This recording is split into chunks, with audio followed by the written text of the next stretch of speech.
Welcome to the Pixelation Experiment Workshop, Part 2.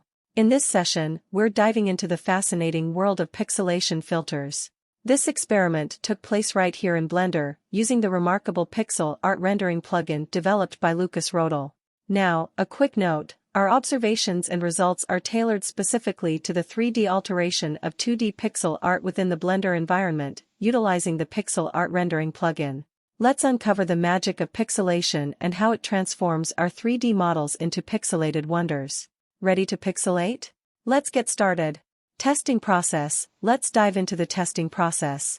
I approached this with a combination of practice and observation. First, I ventured into the vast realm of online resources to explore how to render objects in that delightful pixel art style right here in Blender. My quest uncovered two promising methods. The first method was all about procedural filters, and the second introduced me to the enchanting world of pixelation plugins. Armed with this knowledge, I embarked on transforming a character into a captivating pixel art masterpiece. Let me break down the specific procedure for using the procedural filter. Within Blender's compositor interface, you'll want to navigate to the render layers, which essentially represent the final rendering output. Now, this is where the magic happens. Add a Pixelate node into the mix.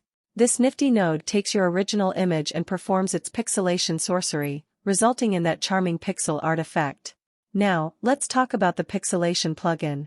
This handy tool comes in two parts. First, there's the pixelated renderer, and secondly, there's a module that lets you tweak the way textures are shaded. It takes those smooth gradients of light and turns them into multi-tiered, hard-edged transitions. To illustrate, we've got a side-by-side comparison for you. On the left, you can see the texture shading method provided by the plugin, while on the right, it's Blender's original texture shading effect. The mastermind behind this plugin is Lucas Rodel. If you're interested, you can find and get your hands on this plugin at the following address. After wrapping up the practice, I moved on to the testing phase. Here's what I tested. First one, texture color, both in low saturation and high saturation. The second, different texture comparing smooth gradient lighting texture with multi-tiered hard transitions lighting texture. The third, different renderers, including EV, cycles, and the pixel renderer. The fourth, direct rendering by renderers versus using procedural filters. The fifth, testing with and without contour lines. The last, lighting. These tests were crucial in understanding how various factors affect the final pixelated image. Following the creative process, I uncovered numerous potential factors that could impact the resulting pixelated images. Utilizing a practice-based approach, I delved into the exploration of these factors. After this exploratory phase, I generated a wide range of pixel art outcomes. Subsequently, I systematically organized and analyzed these outcomes to identify the factors that influenced the visual results. The next part will introduce the findings derived from the observation tests. Experiment 1, Texture Color Variations. In this experiment, I explored the impact of texture color variations, specifically examining settings for low saturation and high saturation. Through careful observation, I discovered that different color combinations can evoke distinct visual experiences. For instance, low saturation settings can create a nostalgic, retro video game rendering, while richer and more saturated colors give rise to a modern pixel art style.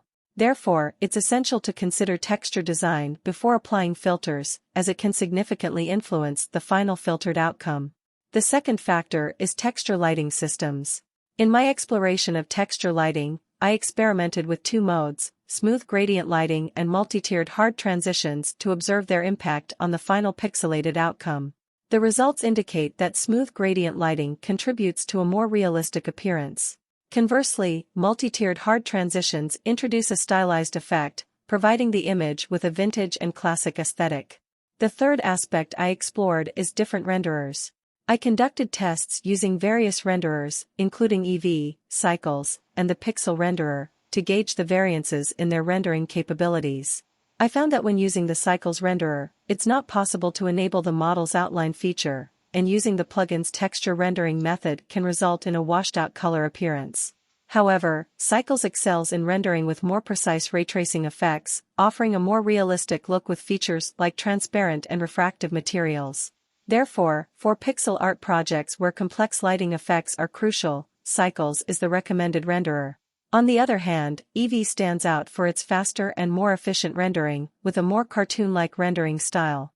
It also provides the option to enable the model's outline feature, which can emphasize the stylized appearance of the artwork. Direct rendering versus procedural filters. I compared the outcomes of direct rendering by renderers with those achieved through procedural filters, aiming to reveal any disparities. After the comparison, I found that there is no difference in the pixelated images when using direct rendering versus procedural filters.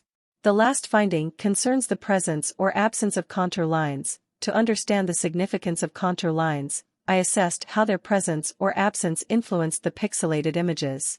The use of contour lines can impart a different style to pixel art. Contour lines make the model's outline more prominent, creating a stylized effect. Conversely, the absence of contour lines accentuates the contrast between light and dark colors, directing the viewer's focus more toward the colors and geometry of the image. That concludes all the practices and findings of our second workshop on pixelation filters. But remember, your exploration of the pixel art world has just started. Keep experimenting, refining your skills, and venturing into new territories. The pixel art community is full of creativity and endless possibilities. Thank you for joining us in this workshop. Until we meet again in the pixelated universe, keep those creative pixels flowing.